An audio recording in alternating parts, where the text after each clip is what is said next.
സമൂഹത്തിൽ നിലവിലിരിക്കുന്ന അപകട സാഹചര്യങ്ങളെക്കുറിച്ചുള്ള മുന്നറിയിപ്പുകളിൽ തലശ്ശേരി അതിരൂപതാധ്യക്ഷൻ അഭിവന്ദ്യ ജോസഫ് പാമ്പ്ളാനി പിതാവ് ലവ് ജിഹാദിനെ കുറിച്ച് സൂചിപ്പിച്ചുകൊണ്ട് സംസാരിച്ചത്, അല്ലെങ്കിൽ ഉത്തരവാദിത്വപ്പെട്ടവർ സംസാരിച്ചു കൊണ്ടിരിക്കുന്നത് പലരെയും പ്രതിക്കൂട്ടിൽ നിർത്തുന്നു, അവരെ ചൊടിപ്പിക്കുന്നു, അവരുടെ ഗൂഢോദ്ദേശങ്ങൾ നടപ്പിലാക്കാൻ സാധിക്കാതെ വരുന്നു എന്നത് ഒരു നഗ്ന സത്യമാണ്. അഭിവന്ദ്യ പാമ്പ്ളാനി പിതാവിൻ്റെ മുന്നറിയിപ്പിനെ വിമർശിച്ചുകൊണ്ട് ഒ അബ്ദുള്ള എന്ന വ്യക്തി നടത്തിയ ചില പരാമർശങ്ങൾ വിശദീകരണം അർഹിക്കുന്നു എന്ന് സത്യാന്വേഷിക്ക് തോന്നി. തൻ്റെ യൂട്യൂബ് ചാനലിൽ അദ്ദേഹം ഇട്ട വീഡിയോ അദ്ദേഹത്തിൻ്റെ ഏതാനും സുഹൃത്തുക്കൾ മാത്രമേ കണ്ടിട്ടുള്ളൂ എങ്കിലും ക്രൈസ്തവ വിശ്വാസത്തെ സംബന്ധിക്കുന്ന വലിയ തെറ്റിദ്ധാരണയാണ് അദ്ദേഹത്തെ നയിക്കുന്നത് എന്നത് സുവ്യക്തമാണ്. പരിശുദ്ധ തൃത്വത്തെക്കുറിച്ചും മനുഷ്യാവതാരം ചെയ്ത ഈശോയെക്കുറിച്ചുമെല്ലാം അദ്ദേഹം വളരെ നിസ്സാരമായി കണ്ട് അബദ്ധധാരണകളോടെ സംസാരിക്കുന്നതായി ശ്രദ്ധയിൽപ്പെട്ടു. ക്രൈസ്തവ വിശ്വാസത്തിൻ്റെ അടിസ്ഥാനങ്ങൾ പോയിട്ട് ഏകദേശ ധാരണ പോലും അദ്ദേഹത്തിനില്ല എന്നതിവിടെ തെളിയുകയാണ്. ദൈവവചനവും സഭയുടെ പാരമ്പര്യങ്ങളും പിതാക്കന്മാരും നൂറ്റാണ്ടുകളിലൂടെ വ്യാഖ്യാനിക്കുകയും പഠിപ്പിക്കുകയും ചെയ്ത വിശ്വാസ സത്യങ്ങളെ സോഷ്യൽ മീഡിയയിൽ നിന്ന് മാത്രമുള്ള കേട്ടറിവുകളുടെ വെളിച്ചത്തിൽ വിമർശിക്കുകയാണ് പ്രസ്തുത വ്യക്തി ചെയ്തിരിക്കുന്നത്. അദ്ദേഹത്തിൻ്റെ അജ്ഞതയെയും ക്രൈസ്തവ വിശ്വാസത്തിൻ്റെ ഈ വിഷയത്തിലുള്ള പ്രബോധനങ്ങളെയും അവതരിപ്പിക്കുന്ന സത്യാന്വേഷിയുടെ പുതിയ എപ്പിസോഡിലേക്ക് ഏവർക്കും സ്വാഗതം.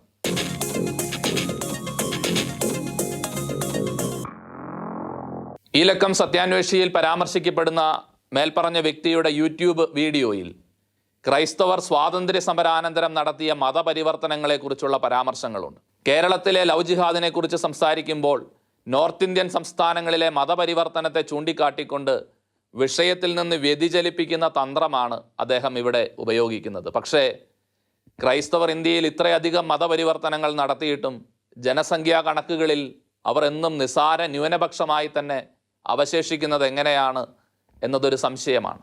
അദ്ദേഹം സംസാരിക്കുന്ന ശൈലിയിൽ തന്നെ പരിശോധിച്ചാൽ ക്രൈസ്തവ വിശ്വാസത്തിലേക്ക് ആളുകൾ കൂടുതൽ കടന്നു വരുന്നു എന്നതൊരു പക്ഷെ സത്യമായിരിക്കാം. അത് പക്ഷെ വാള് കാണിച്ച് ഭീഷണിപ്പെടുത്തിയും ജീവനോപാധികൾ തടഞ്ഞുവെച്ചും തോക്കിൻകുഴൽ നെഞ്ചത്തമർത്തിയും അല്ല എന്ന് അദ്ദേഹം ഓർമ്മിക്കേണ്ടതാണ്. ക്രൈസ്തവ സമുദായങ്ങളെ വംശഹത്യ നടത്തിയും ക്രൈസ്തവ രാഷ്ട്രങ്ങളെ ആക്രമിച്ച് കീഴ്പ്പെടുത്തിയും മതം വളർത്തിയവർ ഗുണനിലവാരമുള്ള മനുഷ്യരുടെ സുചിന്തിതമായ തീരുമാനങ്ങളായ ക്രൈസ്തവ വിശ്വാസ പ്രവേശത്തെ വിമർശിക്കുന്നത് പൊട്ടിച്ചിരിപ്പിക്കുന്ന തമാശ മാത്രമാണ്. നമുക്ക് ഈശോയുടെ ദൈവപിതാവിനോടുള്ള പ്രാർത്ഥനയെക്കുറിച്ചും പരിശുദ്ധ തൃത്വത്തെക്കുറിച്ചും മനസ്സിലാക്കാൻ ശ്രമിക്കാം. അവയാണല്ലോ അദ്ദേഹത്തിൻ്റെ വീഡിയോയിൽ വിമർശിക്കപ്പെടുന്നത്. ഈശോയുടെ പ്രാർത്ഥന എന്നത് മനുഷ്യനായി പിറന്ന പുത്രൻ തമ്പുരാൻ തൻ്റെ പൂർണ്ണ മനുഷ്യത്വത്തിൽ പിതാവുമായി നടത്തുന്ന സംഭാഷണങ്ങളാണ്. അത് മനുഷ്യരായ നമുക്ക് പിതാവായ ദൈവത്തോടുള്ള ബന്ധം എപ്രകാരമായിരിക്കണം എന്നതിൻ്റെ ഒരു പരിശീലനം കൂടിയാണ്. പരിശുദ്ധ തൃത്വരഹസ്യത്തെയും മനുഷ്യാവതാരത്തെയും വ്യക്തമായി മനസ്സിലാക്കിയാൽ മാത്രമേ നമുക്ക് അക്രൈസ്തവരുടെ ഇത്തരം അജ്ഞത നിറഞ്ഞ ചോദ്യങ്ങളോട് പ്രതികരിക്കാൻ സാധിക്കുകയുള്ളൂ.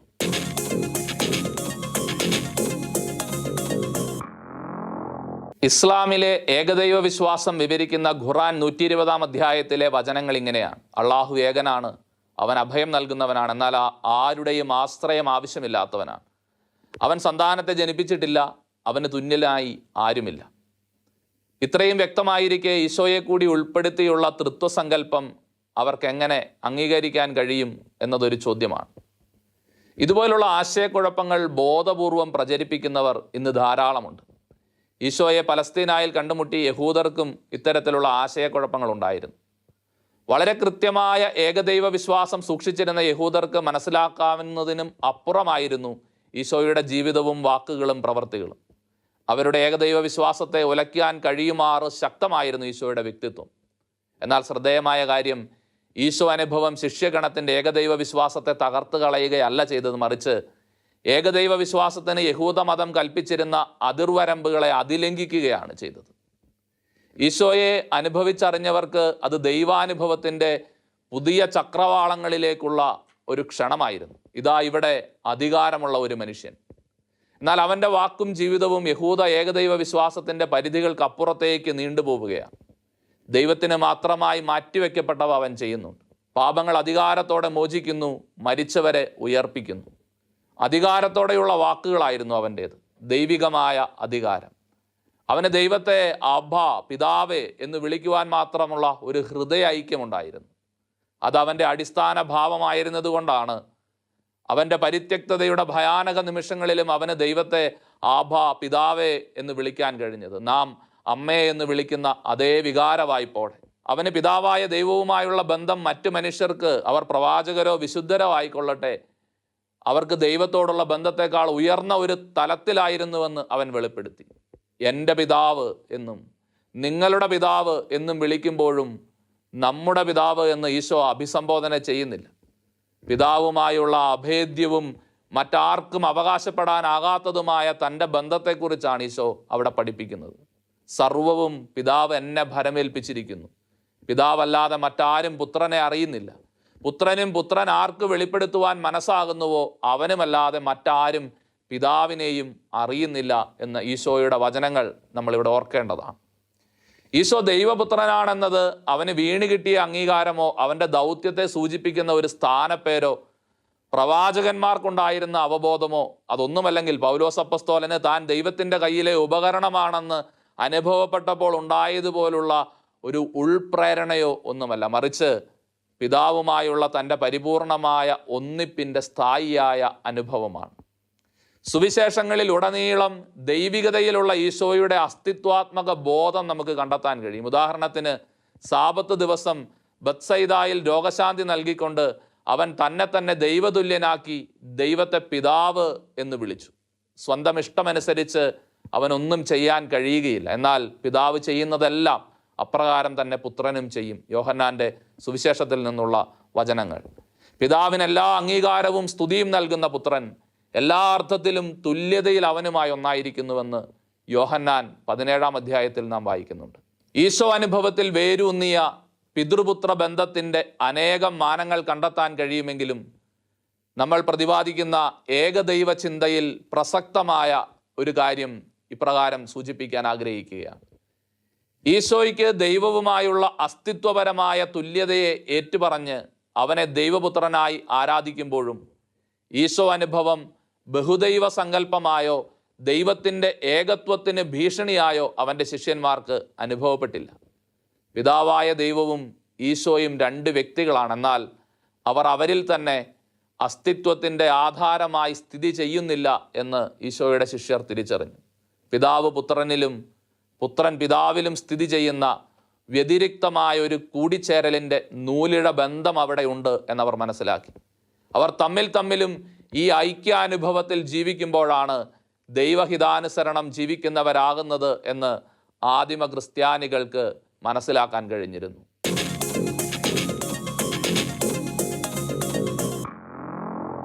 തൃത്വമെന്ന വാക്ക് ബൈബിളിലില്ല. പിന്നെ എങ്ങനെയാണ് നിങ്ങൾ തൃത്വത്തിൽ വിശ്വസിക്കുക? ഒ അബ്ദുള്ള ചോദിച്ച ചോദ്യമാണ്. സുവിശേഷങ്ങളെ ഉദ്ധരിച്ചുകൊണ്ട് ഇസ്ലാമിക പ്രഭാഷകർ നിരന്തരം ഉന്നയിച്ചുകൊണ്ടിരിക്കുന്ന ഒരു ചോദ്യമാണ്. ന്യായമായൊരു സംശയം. പ്രത്യേകിച്ചും ഇസ്ലാം മതവിശ്വാസത്തിൻ്റെ പശ്ചാത്തലത്തിൽ ഈ സംശയത്തിന് പ്രസക്തിയുണ്ട്. ഇസ്ലാം മതവിശ്വാസമനുസരിച്ച് ദൈവം എഴുതപ്പെട്ട വചനത്തിലൂടെയാണ് ചരിത്രത്തിലേക്ക് കടന്നു വരുന്നത്. മുഹമ്മദ് നബിക്ക് അള്ളാഹു നേരിട്ട് പറഞ്ഞു കൊടുത്തത് മനഃപ്പാടമാക്കിയ ഖുറാനാണ് അവരെ സംബന്ധിച്ച് ആ വചനം. അള്ളാഹു നേരിട്ട് നൽകിയതായതുകൊണ്ട് ഖുറാൻ സ്ഥലകാല സാഹചര്യങ്ങളുടെ വെളിച്ചത്തിലോ ചരിത്രപരമായ ഒന്നും വ്യാഖ്യാനിക്കാൻ കഴിയില്ല, പാടില്ല. ഖുറാൻ്റെ വസ്തുനിഷ്ഠത വിമർശനാത്മക വ്യാഖ്യാനത്തിലൂടെ കണ്ടെത്തേണ്ടതല്ല. അള്ളാഹു നേരിട്ട് പറഞ്ഞു കൊടുത്തു എന്നതുകൊണ്ടാണ് അത് വസ്തുനിഷ്ഠമായിരിക്കുന്നത്. ഖുറാനെക്കുറിച്ചുള്ള ഈ കാഴ്ചപ്പാട് ഖുറാനിൽ തന്നെ കാണപ്പെടുന്നതും ഇസ്ലാമിൻ്റെ വിശ്വാസ പ്രമാണങ്ങളുടെ അടിസ്ഥാന തത്വവുമാണ്. ഖുറാൻ രൂപപ്പെടുന്നതിൽ മുഹമ്മദിൻ്റെ ഒരു സ്വാധീനവും ഉണ്ടായിട്ടില്ല എന്ന് കാണിക്കാനുള്ള ഒരു വ്യഗ്രതയാണ് ഖുറാനിൽ നമ്മൾ കാണുക. എഴുത്തും വായനയും അറിയാത്ത നബിയെ മറ്റ് മതചിന്തകളൊന്നും സ്വാധീനിച്ചിട്ടില്ല എന്ന് പറയുമ്പോഴും യഹൂദ മതത്തിൻ്റെയും ക്രൈസ്തവ മതത്തിൻ്റെയും സങ്കീർണമായ പഠനങ്ങൾ അപൂർണമായിട്ടാണെങ്കിൽ പോലും ഖുറാനിലുണ്ട് എന്നതൊരു സത്യമാണ്. ക്രൈസ്തവ വിശുദ്ധ ഗ്രന്ഥമായ ബൈബിളിൻ്റെയും ക്രൈസ്തവ വിശ്വാസ സത്യങ്ങളുടെയും ആവിഷ്കാരം പക്ഷേ മറ്റൊരു വിധത്തിലാണ് നമ്മൾ മനസ്സിലാക്കുന്നത്. ഇസ്ലാമിൽ ദൈവം ഖുറാനിലൂടെ ചരിത്രത്തിലേക്ക് കടന്നുവെങ്കിൽ ക്രൈസ്തവ വിശ്വാസത്തിൽ ഈശോ മിശിഹ എന്ന വ്യക്തിയിലൂടെയാണ് ദൈവം ചരിത്രത്തിലേക്ക് കടന്നു വരുന്നത്. ഇസ്ലാം എഴുതപ്പെട്ട വചനമായ ഖുറാനെ അള്ളാഹുവിൻ്റെ കടന്നുവരവായി കാണുന്നെങ്കിൽ ക്രൈസ്തവ വിശ്വാസത്തിൽ മാംസമായ വചനത്തെ ദൈവത്തിൻ്റെ ചരിത്രത്തിലേക്കുള്ള കടന്നുവരവായി കാണുകയാണ്.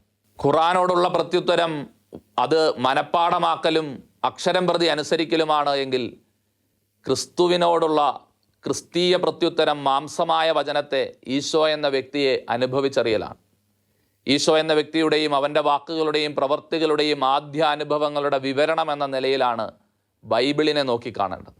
ഈ അനുഭവങ്ങളുടെ വ്യാഖ്യാനങ്ങളാണ് ക്രൈസ്തവ വിശ്വാസ സത്യങ്ങളായി പിന്നീട് വളർന്നു വന്നത്. ക്രൈസ്തവ വിശ്വാസ സത്യങ്ങൾ ആരുടെയും സൃഷ്ടിയല്ല. അവ ഈശോ അനുഭവത്തിൻ്റെ ആശയതലത്തിലുള്ള ആവിഷ്കാരങ്ങളാണ്.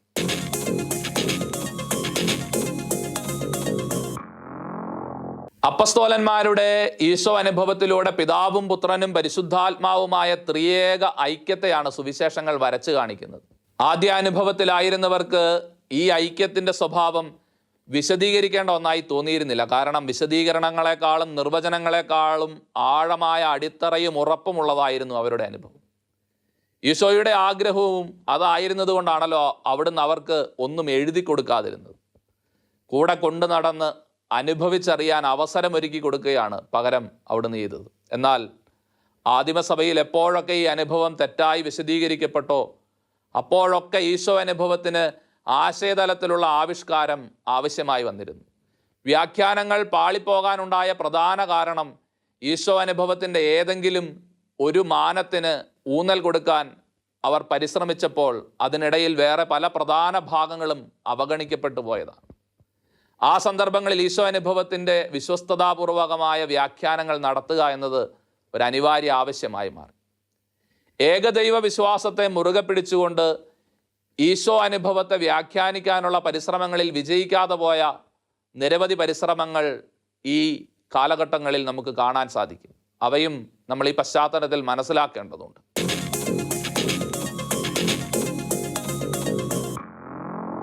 ക്രൈസ്തവ വിശ്വാസ സത്യങ്ങളെ സംബന്ധിച്ചുള്ള ചില പഠനങ്ങൾ ശരിയാണെന്നും മറ്റു ചിലത് തെറ്റാണ് എന്നുമൊക്കെ ആരാണ് സഭയിൽ തീരുമാനിക്കുന്നത്? അധികാരവും ദൈവശാസ്ത്ര പാണ്ഡിത്യവുമാണ് മാനദണ്ഡം എന്നൊരിക്കലും പറയാൻ കഴിയില്ല. അതാണ് ഒ അബ്ദുള്ളയും പറയുക. കാരണം തെറ്റായ പഠനങ്ങളിൽ പലതും സമോസോത്തയിലെ പോളിനെ പോലുള്ള മെത്രാന്മാരിൽ നിന്നും ഒറിജനെ പോലുള്ള ദൈവശാസ്ത്രജ്ഞന്മാരിൽ നിന്നുമൊക്കെ വന്നിരുന്നതിന് അടയാളങ്ങളുണ്ട്, തെളിവുകളുണ്ട്. ഒറിജൻ്റെ പല പഠനങ്ങളും ദൈവശാസ്ത്രത്തിൻ്റെ അടിസ്ഥാനമായി കാണുമ്പോൾ മറ്റു ചിലത് തിരസ്കരിക്കപ്പെടാൻ ആദിമസഭയിലിടയായി. മാനദണ്ഡം ആത്യന്തികമായി ആരാധിക്കുന്ന വിശ്വാസ സമൂഹമാണ്. ആരാധനയിലൂടെ കൈമാറിയിരുന്ന വിശ്വാസാനുഭവം വിശ്വാസ പ്രകരണങ്ങളായി രൂപം പ്രാപിച്ചത് ആദ്യ നൂറ്റാണ്ടിൽ പൗലോസിൻ്റെ ലേഖനങ്ങളിൽ തന്നെ നമുക്ക് വായിക്കാൻ കഴിയും. ചരിത്രപരവും വിമർശനപരവുമായ ബൈബിൾ പഠനങ്ങൾ കണ്ടെത്തിയിരിക്കുന്നത് ഈ ത്രിയേക പ്രാർത്ഥനകൾ ആരാധനാ പ്രകരണങ്ങളായി അക്കാലത്ത് തന്നെ സഭയിൽ രൂഢമൂലമായി കഴിഞ്ഞിരുന്നുവെന്നാണ്. അവ ആരാധനയുടെ അനുഭവങ്ങളായിരുന്നത് കൊണ്ട് പൗലോസിൻ്റെ വായനക്കാർക്ക് അവ വിശദീകരിച്ചു കൊടുക്കേണ്ടതില്ലായിരുന്നു. ഈ ആരാധനാ അനുഭവങ്ങളോട് വിശ്വസ്തത പുലർത്തി വികാസം പ്രാപിച്ച വ്യാഖ്യാനങ്ങളാണ് ത്രിയേക ചിന്തയിലേക്ക് സഭയെ കൈപിടിച്ച് നടത്തിക്കൊണ്ടുവന്നത്. ത്രിത്വൈക ദൈവത്തിലെ ഐക്യത്തെ എങ്ങനെ വിശദീകരിക്കാനാകുമെന്നത് ദൈവശാസ്ത്രജ്ഞന്മാരുടെ ആലോചനയുടെ ഭാഗമായിരുന്നു എന്നും സൃഷ്ടി മുതലേയുള്ള ദൈവത്തിൻ്റെ ഇടപെടലുകളുടെ രക്ഷാകര ചരിത്രം ദൈവം തൃത്വാത്മകമായി ഇടപെടുന്നതായി സാക്ഷ്യപ്പെടുത്തുന്നുണ്ട് എന്നത് അവർക്കറിയാമായിരുന്നു. എന്തുകൊണ്ടാണ് ദൈവത്തെ മൂന്നായി അനുഭവപ്പെടുന്നത്?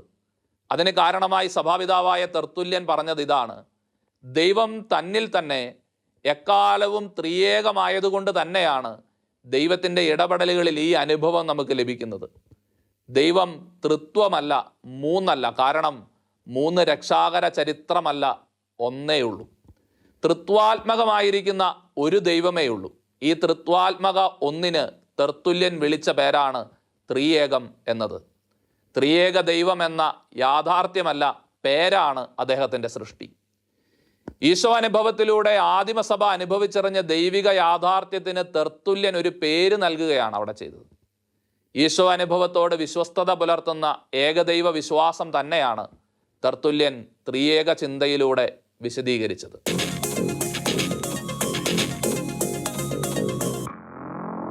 പുത്രനായ ദൈവം കാലത്തിൻ്റെ തികവിൽ കന്യാമേരിയിൽ നിന്ന് ജനിച്ചു എന്നാണ് ക്രൈസ്തവ വിശ്വാസം. എന്നാൽ ക്രൈസ്തവ ദൈവസങ്കല്പത്തെ തിരുത്താൻ ശ്രമിച്ചുകൊണ്ട് ഖുറാനിൽ പലയിടത്തും അള്ളാഹു മക്കളെ ജനിപ്പിച്ചിട്ടില്ല എന്ന് ആവർത്തിക്കുമ്പോൾ മാനുഷികാർത്ഥത്തിലുള്ള ഒരു ജനനമാണ് ക്രൈസ്തവർ കാലാതീതനായ ദൈവത്തിൽ ആരോപിക്കുന്നത് എന്ന് അവർ തെറ്റിദ്ധരിക്കുകയാണ്. ഖുറാനിനും മുഹമ്മദ് നബിക്കും നൂറ്റാണ്ടുകൾക്ക് മുമ്പ് അലക്സാന്ദ്രിയയിലെ ചില ക്രൈസ്തവ ചിന്തകർക്ക്, ഒറിജൻ്റെ ചില ശിഷ്യന്മാർക്കൊക്കെ ഇതേപോലുള്ള ചിന്തകളുണ്ടായിരുന്നു. എന്നാൽ വിശ്വാസ സമൂഹം അതിനോട് പ്രത്യുത്തരിച്ച് അത് തള്ളിക്കളഞ്ഞു. ഇത്തരത്തിലുള്ള ഒരനുമാനമെടുത്ത മറ്റൊരു പ്രമുഖ വ്യക്തിയാണ് ആരിയൂസ്. ദൈവത്തിൽ നിന്ന് ആരും ജനിക്കുന്നില്ല, കാരണം അവൻ ഏക ദൈവമാണ്, അവന് തുല്യനായി അവനിൽ നിന്ന് ആരും നിർഗമിച്ചിട്ടില്ല, മറിച്ച് അവനൊഴികെ മറ്റെല്ലാത്തിനെയും അവൻ സൃഷ്ടിക്കുകയാണ് ചെയ്തത് എന്നും ദൈവത്തിൻ്റെ സൃഷ്ടികളിൽ ആദ്യ സൃഷ്ടിയാണ് ഈശോ എന്നും അവനിലൂടെയാണ് ദൈവം മറ്റെല്ലാം സൃഷ്ടിച്ചത് എന്നുമൊക്കെ ആരിയൂസ് പഠിപ്പിക്കുകയുണ്ടായി. 325 നടന്ന നിഖ്യാ സുനഹദോസ്, 381 നടന്ന കോൺസ്റ്റാന്റിനോപ്പിൾ സുനഹദോസ് ഇവയൊക്കെ നൽകിയ മാർഗനിർദ്ദേശങ്ങളിലൂടെ ആരിയൂസിൻ്റെ പഠനം എപ്രകാരമാണ് ആദ്യ മിശിഹ അനുഭവത്തിന് ചേരാത്തത് എന്ന് കണ്ടെത്തപ്പെടുകയും തുടർന്ന് അങ്ങോട്ടുള്ള കാലങ്ങളിൽ കൂടുതൽ വ്യക്തതയാർന്ന വിശ്വസ്തമായ വ്യാഖ്യാനങ്ങൾ സഭയുടെ ആധികാരിക പ്രബോധനാധികാരത്തിൽ നിന്നുണ്ടാവുകയും ചെയ്തു. ഇന്നത്തെ തുർക്കിയിലുള്ള കപ്പദോച്ചിയയിൽ നിന്ന് ഉള്ള പിതാക്കന്മാരായ വിശുദ്ധ ബേസിൽ, നിസായിലെ വിശുദ്ധ ഗ്രിഗറി നസിയാൻസൻ എന്നീ പിതാക്കന്മാർ പരിശുദ്ധ തൃത്വത്തെ വ്യാഖ്യാനിക്കുന്നത് മേൽപ്പറഞ്ഞ തെറ്റുകളെല്ലാം തിരുത്തിക്കൊണ്ടാണ്.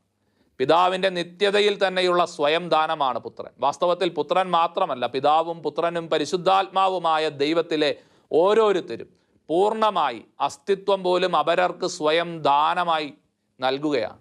സുവിശേഷത്തിൽ വിശ്വസിക്കുന്നവർക്ക് ഇതൊരു വെറും ഭാവനാ സൃഷ്ടിയല്ല, മറിച്ച് ഈശോ അനുഭവത്തിലൂടെ വെളിപ്പെടുത്തി കിട്ടിയതാണ്. ഈശോയുടെ മാമോദിസായുടെ അവസരത്തിൽ ഇവൻ എൻ്റെ പ്രിയപുത്രൻ, ഇവനിൽ ഞാൻ സംപ്രീതനായിരിക്കുന്നുവെന്ന് പ്രഖ്യാപിക്കുന്ന പിതാവ് പുത്രനാണെല്ലാം എന്നറിയിക്കുന്നു. സ്വയം പുത്രന് നൽകുകയാണ് പിതാവ്. പുത്രനാകട്ടെ എല്ലാം പിതാവിൽ നിന്നുള്ളതും പിതാവിൻ്റേതുമാണ് എന്ന് ഏറ്റുപറയുകയും ചെയ്യുകയാണ്. എന്നാൽ കുരിശിൽ സ്വന്തം അസ്തിത്വം പോലും പിതാവിന് സമർപ്പിക്കുന്നതിൽ പുത്രൻ്റെ സ്വയം ദാനത്തിൻ്റെ മൂർത്തഭാവം നമ്മൾ കണ്ടുമുട്ടുകയും ചെയ്യുന്നു. പരിശുദ്ധാത്മാവിൻ്റെ സ്വരം നമ്മൾ സുവിശേഷത്തിൽ ശ്രവിക്കുന്നില്ല എങ്കിലും പരിശുദ്ധാത്മാവിനെ വാഗ്ദാനം ചെയ്തുകൊണ്ടുള്ള ഈശോയുടെ വാക്കുകളിൽ പരിശുദ്ധാത്മാവിൻ്റെ സ്വയം ദാനത്തെ നമ്മൾ കാണുന്നുണ്ട്. പരിശുദ്ധാത്മാവ് പ്രചോദിപ്പിക്കുന്നവനായിട്ടാണ് രക്ഷാകര ചരിത്രത്തിൽ ഇടപെട്ടുകൊണ്ടിരിക്കുന്നത്. കാലത്തിനതീതനായ ദൈവത്തിൽ സംഭവിക്കുന്ന അല്ലെങ്കിൽ സംഭവിച്ചുകൊണ്ടിരിക്കുന്ന സ്വയം ദാനത്തെക്കുറിച്ചാണ് നാം സംസാരിക്കുന്നത്. എന്തേ നിത്യതയിൽ പിതാവ് തന്നെ പുത്രനും പരിശുദ്ധാത്മാവിനും ദാനം ചെയ്തിട്ടും പിതാവില്ലാതായി തീരാത്തത് എന്ന് ചോദിക്കുന്നവരുണ്ട്. പിതാവിൻ്റെ സ്വയം ദാനത്തോടൊപ്പം 2 സ്വയം ദാനങ്ങളും പുത്രൻ്റെയും പരിശുദ്ധാത്മാവിൻ്റെയും ഒരേ സമയം നിത്യതയിൽ സംഭവിച്ചു കൊണ്ടിരിക്കുന്നുണ്ട് എന്നതാണ് അതിൻ്റെ ഉത്തരം. ഓരോരുത്തരും ദാനമായി തീരുന്ന, അതേ നിമിഷം തിരികെ സ്വീകരിച്ചു കൊണ്ടുമിരിക്കുന്ന ഒരു ദൈവീക പ്രതിഭാസം. നിത്യമായി സംഭവിക്കുന്ന പിതാപുത്ര പരിശുദ്ധാത്മ സ്വയം ദാനമാണ് ത്രിയേക ദൈവം. അസ്തിത്വത്തിൽ ഏകനായവൻ 3 സ്വയം ദാനങ്ങളിലൂടെ അതേസമയം വ്യതിരിക്തതകളും ഉള്ളവനാകുന്നു. കാലങ്ങളായി നാം കാത്തുസൂക്ഷിക്കുന്ന ദൈവിക വെളിപാടായ ഏകദൈവ വിശ്വാസത്തിന് ഈ ത്രിയേക ചിന്ത എന്തു പുത്തൻ അനുഭവമാണ് നൽകുക. ഏകദൈവ വിശ്വാസത്തിൻ്റെ ഏതു പുതിയ അർത്ഥതലങ്ങളിലേക്കാണ് ത്രിയേക ദർശനം നമ്മെ കൈപിടിച്ച് നടത്തുക. വിശുദ്ധ ഗ്രിഗറി നസിയാൻസൻ്റെ തന്നെ വാക്കുകൾ അവിടെ പ്രസക്തമാണ്. ഏകദൈവത്വം എന്നാൽ ഏക വ്യക്തിയുടെ പരമാധികാരമല്ല, മറിച്ച് തുല്യ സ്വഭാവവും ഇച്ഛാശക്തിയിലുമുള്ള സമന്വയവും ഏകരൂപമായ പ്രവൃത്തിയും ഐക്യത്തിൻ്റെ ഉറവിടത്തിലുള്ള ഒന്നുചേരലുമാണ് അത്.